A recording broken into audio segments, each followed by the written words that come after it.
चकिया में एक मकान श्री अतीक अहमद के नाम पर जो है गिराया जा रहा है। इसमें ये बात स्पष्ट करनी है कि ये मकान श्री अतीक अहमद का नहीं है।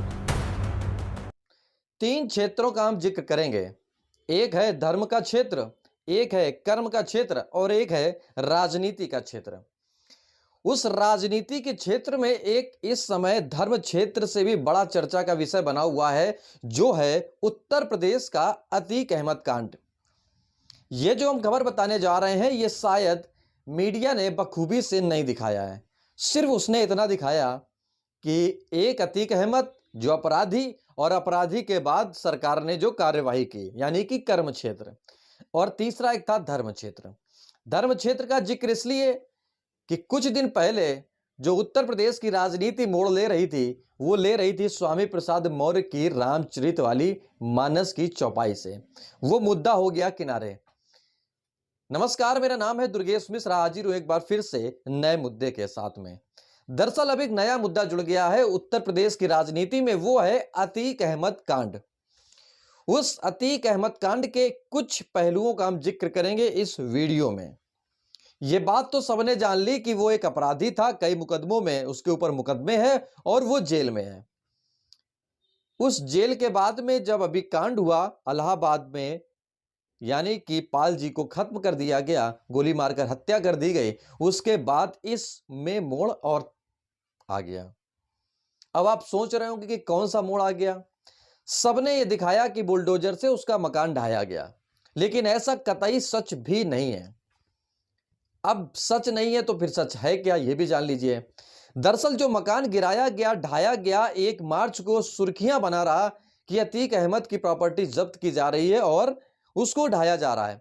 वो दरअसल एक भारतीय न्यूज एजेंसी, यानी कि इंटरनेशनल न्यूज एजेंसी कह सकते हैं, एएनआई का पत्रकार का मकान निकला। और वो पत्रकार अहमद जी, वो इलाहाबाद में उनका मकान, और उस इलाहाबाद के रहते हुए वो बांदा में रिपोर्टर। अब यह सवाल खड़ा हो गया कि जिस प्रशासन ने, शासन ने आदेश दिया, कर्म क्षेत्र किया कि मकान गिराया जाए, तो फिर यह सवाल कहां से पैदा हो गया कि मकान एक एएनआई के पत्रकार का मकान वो दरअसल अतीक अहमद का था ही नहीं। कहानी कुछ और है, वो हम बाद में बताएंगे। पहले आप वकील की जुबानी सुन लीजिए कि उन्होंने, वकील ने क्या कहा है। मैं खान दौलत हनीफ एडवोकेट इस वक्त दिल्ली से बोल रहा हूँ। जानकारी मिली है कि चकिया में एक मकान श्री अतीक अहमद के नाम पर जो है गिराया जा रहा है। इसमें ये बात स्पष्ट करनी है कि ये मकान श्री अतीक अहमद का नहीं है। ये श्री जफर अहमद खां का ये मकान है, जो कि बांदा में एएनआई के पत्रकार हैं। उन्होंने ये मकान सन 2001 में 7 जनवरी सन 2021 को खरीदा था।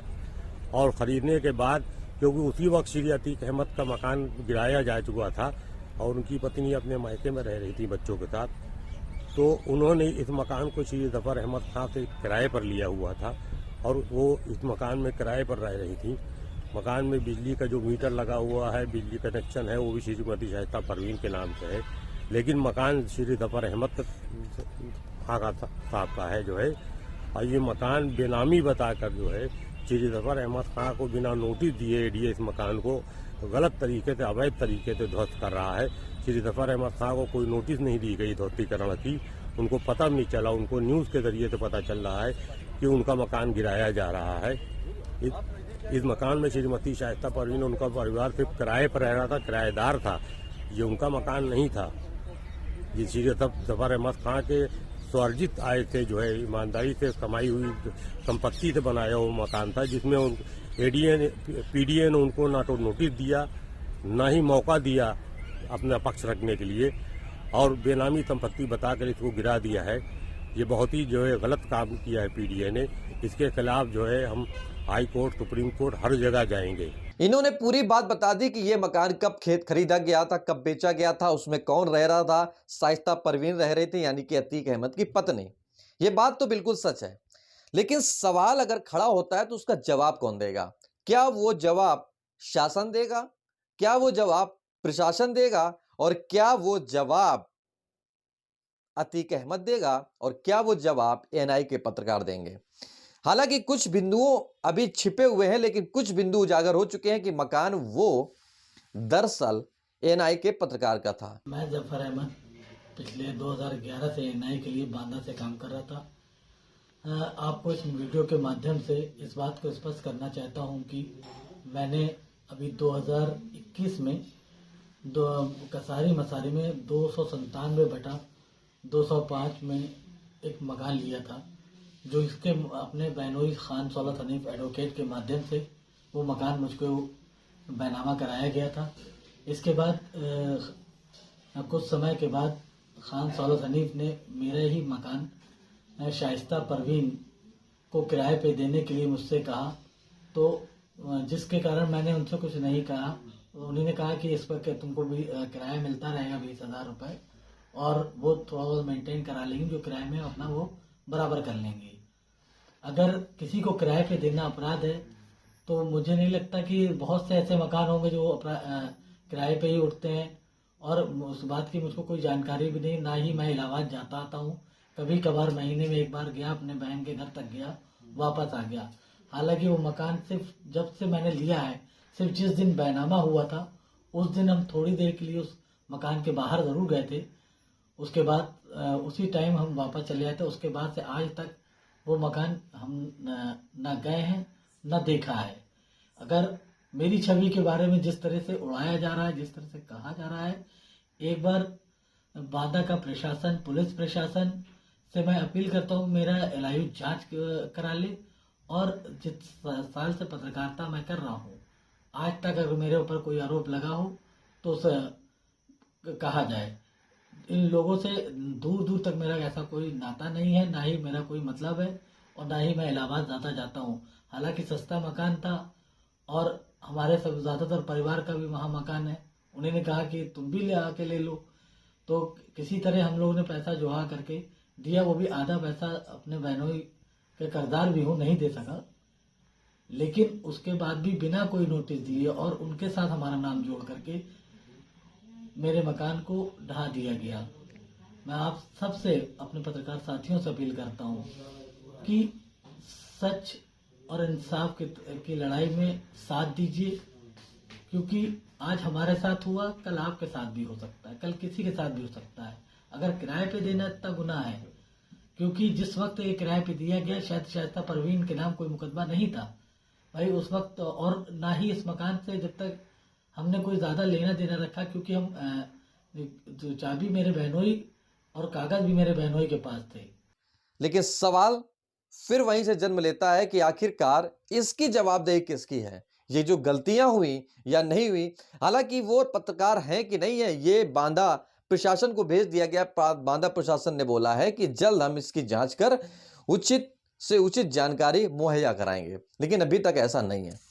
लेकिन अगर ये सवाल खड़ा होता है कि शासन के बाद प्रशासन ने, जिला प्रशासन ने, जिला अधिकारी ने, वहां के जो भूमि अधिग्रहण का विभाग है उसने बिना जांच किए ऐसा कृत्य कैसे उठाया, और अगर कृत्य उठाया है तो इसके ऊपर बड़ी कार्यवाही क्या बनेगी, दूसरी बात। और तीसरी बात आपसे ये जाननी है कि क्या देश में योगी के राज में जो करोड़ों अरबों की संपत्ति को ढाया जा रहा है उसका कोई दूसरा रास्ता नहीं निकाला जा सकता। यानी कि अगर वो मकान बना था, कई कमरे होंगे, कई फर्नीचर होंगे, कई सारी ऐसी जरूरतें चीजें होंगी जो उसको उपयोग में लाया जा सकता था।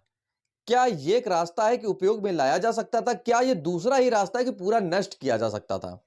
ये सवाल है, ये आपसे जवाब मांगने की कोशिश है इस वीडियो में।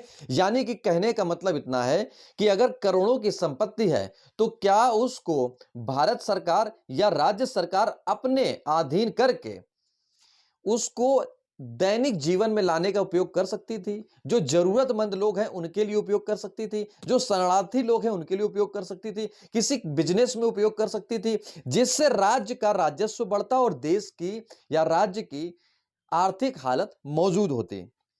यानी कि एक आपसे हम छोटी सी बात पूछें कि एक बोतल में अगर पानी भरा हुआ है, वो पीने के लायक है, तो वो पानी अगर किसी तीसरे व्यक्ति का है, चोर का है, या किसी भी व्यक्ति का ऐसा है कि हम नहीं ले सकते, हमारे दुश्मन का है, तो क्या उस पानी को ढाया जा सकता है या उस पानी को किसी भी, अगर आप नहीं पी सकते तो किसी के द्वारा वो पिया जा सकता है। यानी कि उस पानी को बचा करके हम किसी का पेट भर सकते हैं, किसी की आत्मा बुझा सकते हैं, किसी का जीवन यापन कर सकते हैं। ये एक छोटा सा सवाल है, लेकिन सवाल इतना बड़ा है कि शायद अगर इसको अमल कर लिया जाए तो ना जाने कितने लोगों का पेट भर जाएगा और ना जाने कितने लोगों की जिंदगी बदल जाएगी। माना कि अतीक अहमद की प्रॉपर्टी या किसी की भी प्रॉपर्टी नाजायज है, लेकिन करोड़ों की तो है। आज अगर ताजमहल बना है कि मान लिया जाए वो नाजायज बना हुआ है, तो सरकार उसको अपने पक्ष में लेकर के अपने तरीके से चलाए, जैसे आज वो चल रही है।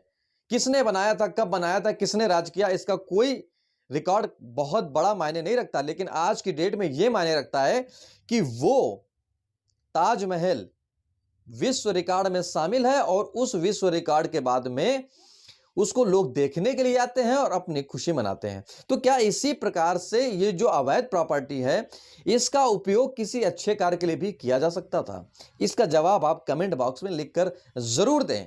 और हाँ, ये मुद्दा किसी एक जिले और इसी राज्य के लिए नहीं है, ये पूरे भारत के लिए है, क्योंकि ये वीडियोस पूरे भारत के साथ साथ विदेशों में देखे जाते हैं और ये सवाल जवाब विदेशों में भी बैठे लोग देख रहे हैं और सुन रहे हैं। लेकिन आपकी क्या राय है, आप कमेंट बॉक्स में लिखें।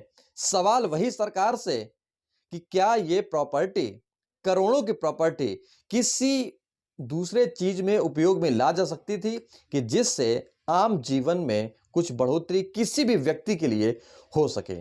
नमस्कार, इस वीडियो में इतना ही। अगर आपको कुछ समझ में आया हो, कुछ जानकारी मिल पाई हो तो लाइक कमेंट शेयर जरूर करें। और हाँ, आपने हमारे चैनल को नहीं सब्सक्राइब किया है तो सब्सक्राइब करें, बेल आइकन जरूर दबाएं और हमारे फेसबुक, ट्विटर और इंस्टाग्राम को भी फॉलो करें। नमस्कार।